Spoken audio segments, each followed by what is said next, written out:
누가복음 묵상 7일차입니다. 성경 본문은 누가복음 1장 57절에서 66절입니다. 엘리사벳이 해산할 기한이 차서 아들을 낳으니 이웃과 친족이 주께서 그를 크게 긍휼히 여기심을 듣고 함께 즐거워하더라. 8일이 되매 아이를 할례하러 와서 그 아버지의 이름을 따라 사가랴라고 하고자 하더니 그 어머니가 대답하여 이르되 아니라 요한이라 할 것이라 하매 그들이 이르되 네 친족 중에 이 이름으로 이름한 이가 없다 하고 그의 아버지께 몸짓하여 무엇으로 이름을 지으려 하는가 물으니 그가 서판을 달라 하여 그 이름을 요한이라 쓰매 다 놀랍게 여기더라. 이에 그 입이 곧 열리고 혀가 풀리며 말을 하여 하나님을 찬송하니 그 근처에 사는 자가 다 두려워하고 이 모든 말이 온 유대 산골에 두루 퍼짐에 듣는 사람이 다 이 말을 마음에 두며 이르되 이 아이가 장차 어찌 될까 하니 이는 주의 손이 그와 함께 하심이러라. 주요 묵상 구절은 63절에서 64절입니다. 그가 서판을 달라 하여 그 이름을 요한이라 쓰매 다 놀랍게 여기더라. 이에 그 입이 곧 열리고 혀가 풀리며 말을 하여 하나님을 찬송하니. 제목 새 언어로 새 노래로 하나님을 찬송하라. 천사가 말한 대로 기한이 참에 아기가 태어났고 이웃과 친족이 유대의 전통을 따라 할례를 행한 후에 이름도 전통대로 지으려고 하자 엘리사벳과 사가랴 모두 천사가 말한 대로 요한으로 정했을 때 사가랴의 입이 열리고 혀가 풀리며 말을 하여 하나님을 찬송하게 됩니다. 할렐루야, 사가랴의 입이 드디어 열렸습니다.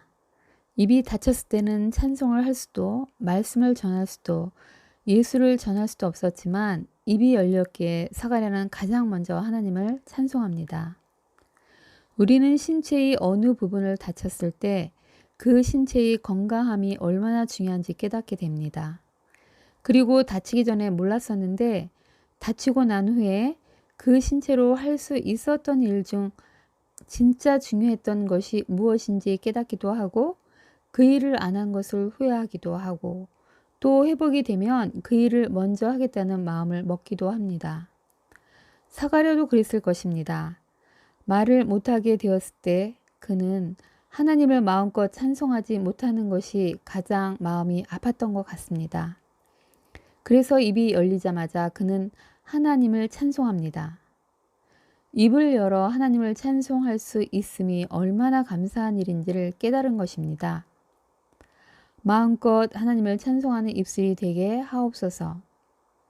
벙어리가 되어 지내던 사가랴의 입은 아기가 태어난 날이 아니라 할례를 받고 그의 이름을 천사가 말한 것을 믿음으로 받고 요한이라 정했을 때 열리게 됩니다. 즉 부모로서 자녀에 대한 예언, 주 앞에서 큰 자, 주의 백성을 세우는 자임을 믿음으로 받음으로 열리게 됨을 생각하게 됩니다. 주님, 저희가 자녀에 대한 하나님의 예언을 믿음으로 받지 못하고 행하지 못하여 안 풀리고 있는 부분은 없습니까? 깨닫게 해주시고 행하게 도와주옵소서. 요한은 하나님의 계획 가운데 은혜로 잉태되었고 기한이 차서 태어난 그에게 할례가 행해지고 주님이 주신 새 이름 요한으로 정해지면서 그가 장차 주의 길을 예비하는 자로 성장하게 됩니다.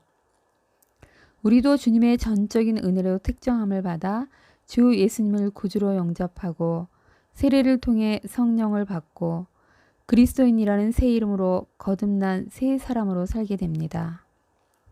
말씀을 듣고 성경을 읽으며 예수 그리스도를 알고 본받아 가르침대로 살며 교회의 구성원으로 거룩함과 합평함을 이루길 다짐하며 기도하고 찬송하며 주의 길을 따르는 자로 성장하게 됩니다.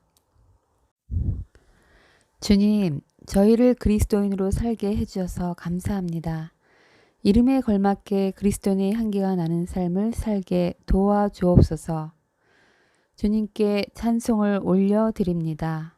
아멘. 오늘을 사는 지혜는 주님이 다시 새롭게 열어주신 입으로 새 언어와 새 노래로 주님을 찬송하는 것입니다. 또 후손이 복을 받게 하는 말씀을 찾아 읽으며 말씀대로 행하여 자녀가 축복을 받게 하는 것입니다. 말씀을 청종하고 법도를 지켜 행하며 온전히 따르고 말씀으로 사람을 격려하며 사람들에게 은혜를 베풀고 구워주어 자녀가 축복을 받게 사는 것입니다. 후손 축복 말씀 시편 37장 26절 그는 종일토록 은혜를 베풀고 구워주니 그의 자손이 복을 받는도다. 시편 102장 28절 주의 종들의 자손은 항상 안전히 거주하고 그의 후손은 주 앞에 굳게 서리이다. 시편 112장 2절 그의 후손이 땅에서 강성하며 정직한 자들의 후손에게 복이 있으리로다. 시편 147장 12에서 13절 예루살렘아 여호와를 찬송할지어다. 시온아 네 하나님을 찬양할지어다. 그가 네 문빗장을 견고히 하시고 네 가운데에 있는 너희 자녀들에게 복을 주셨으며. 민수기 14장 24절 그러나 내 종 갈렙은 그 마음이 그들과 달라서 나를 온전히 따랐은즉 그가 갔던 땅으로 내가 그를 인도하여 드리리니 그의 자손이 그 땅을 차지하리라. 신명기 7장 12에서 13절 너희가 이 모든 법도를 듣고 지켜 행하면 네 하나님 여호와께서 네 조상들에게 맹세하신 언약을 지켜 네게 인애를 베풀 것이라. 곧 너를 사랑하시고 복을 주사 너를 번성하게 하시되 네게 주리라고 네 조상들에게 맹세하신 땅에서 네 소생에게 은혜를 베푸시며 네 토지 소산과 곡식과 포도주와 기름을 풍성하게 하시고 네 소와 양을 번식하게 하시리니. 신명기 28장 2절에서 3절 내가 네 하나님 여호와의 말씀을 청종하면 이 모든 복이 네게 임하며 네게 이르리니 성읍에서도 복을 받고 들에서도 복을 받을 것이며 네 몸의 자녀와 네 토지 소산과 네 짐승의 새끼와 소와 양의 새끼가 복을 받을 것이며. 아멘.